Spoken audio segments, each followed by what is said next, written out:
Ota-onaga ish buyurishlik ham durust emas ekan azizlar. Ota-onaga ish buyurib bo'lmas ekan. Ona tayyorlagan taomni tanqid qilishlik ham bo'lmas ekan.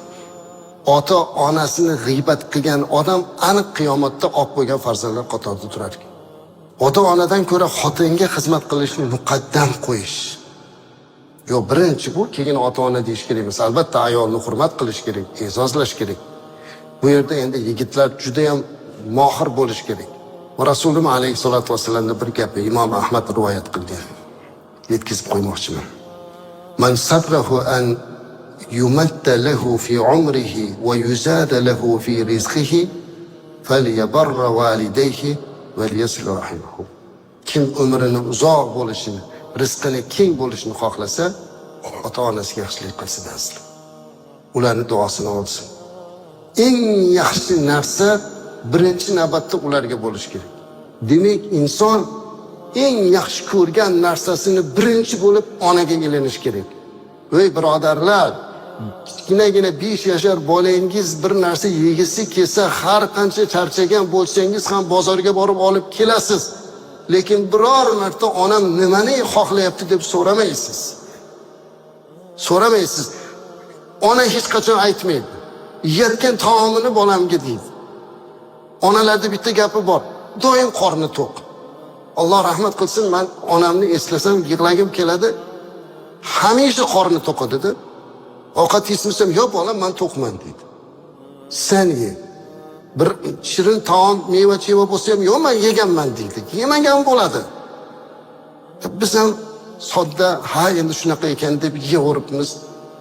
Hozir aytaman, olovni yemaymanmi, o'shani yeguncha deysizda, keyin o'tib ketgandan keyin. Keyin topa olmaysiz.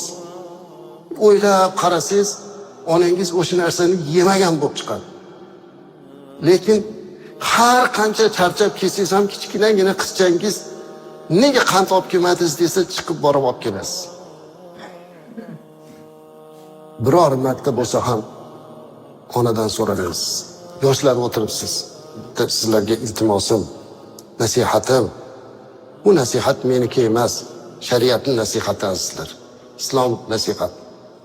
Onangiz hayot bo'lsa, otangiz hayot bo'lsa, bir marta bo'lsa ham bag'ringizga bosing. O'zingizga o'zingiz savol bering. Qachon oxirgi marta onangizning yuzini silab qo'ydingiz? Qachon onangizning yuziga yuzingizni qo'yib, "Ona, mendan rozi bo'ling" dedingiz?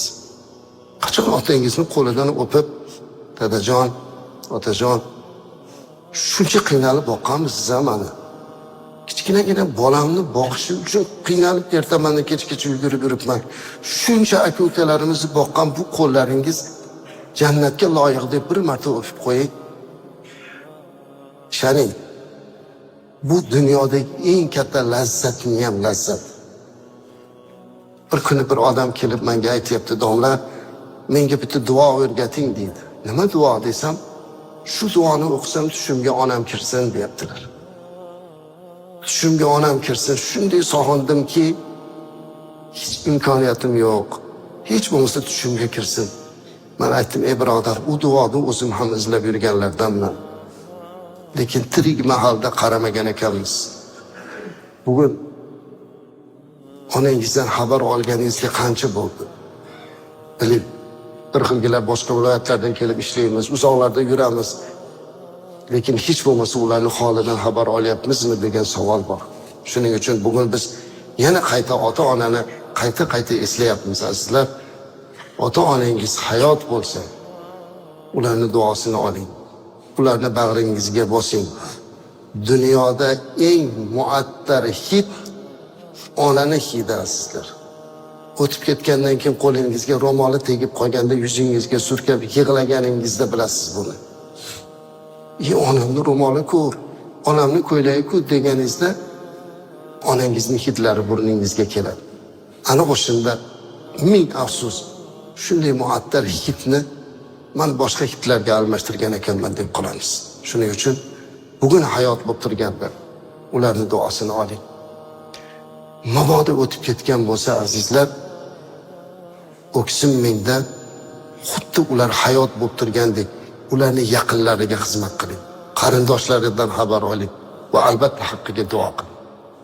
Ota-onani haqqiga duo qilishdan hech ham charchamang. Duo qilish uchun madrasada o'qish shart emas.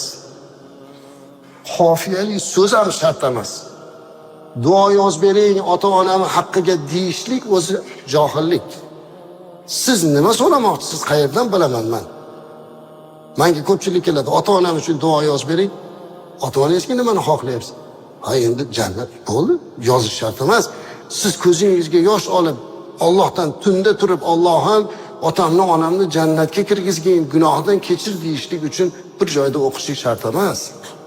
Duo bu Allohga qilinadigan murojaat, nido.